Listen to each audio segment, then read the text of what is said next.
సిద్దిపేట పట్టణంలోని శ్రీ గౌరీ నీలకంఠేశ్వర ఆలయ 33వ వార్షికోత్సవ వేడుకలు అంగరంగ వైభవంగా నిర్వహించి తలపెట్టామని నీలకంఠ సమాజం అధ్యక్షుడు గుండ్ల యోగేశ్వర్ తెలిపారు.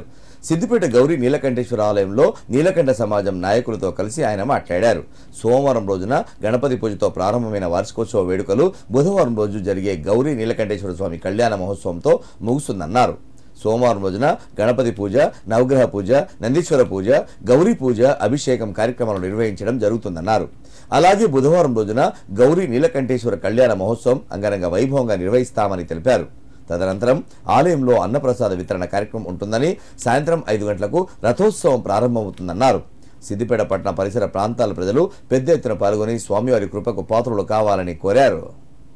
గౌరీ నీలకంఠేశ్వర స్వామి దేవాలయంలో తేదీ 27/5/2024 సోమవారం నుండి 29/5/2024 బుధవారం వరకు శ్రీ స్వామివారి కళ్యాణోత్సవం, అదేవిధంగా ఈ సంవత్సరం నుండి ఈ సంవత్సరం ఏర్పాటు చేసినటువంటి కొత్త రథంలో శ్రీ స్వామివారి రథోత్సవం కూడా నిర్వహించబడుతుంది.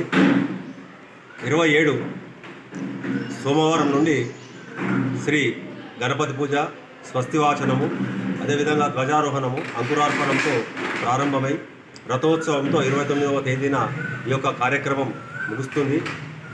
ఈ యొక్క కార్యక్రమాన్ని పూర్తి స్థాయిలో దాతలుగా శ్రీ వీరవతిని నరసింహులు గారు నిర్వహిస్తున్నారు.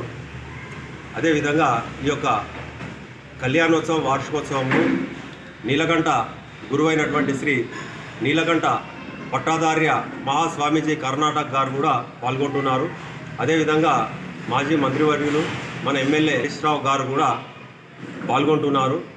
ఈ యొక్క కళ్యాణోత్సవంలో భక్తులందరూ కూడా పాల్గొని ఈ యొక్క నీలకంఠేశ్వర స్వామి వారి కృపకు పాత్రులు కావాల్సిందిగా కోరుచున్నాం.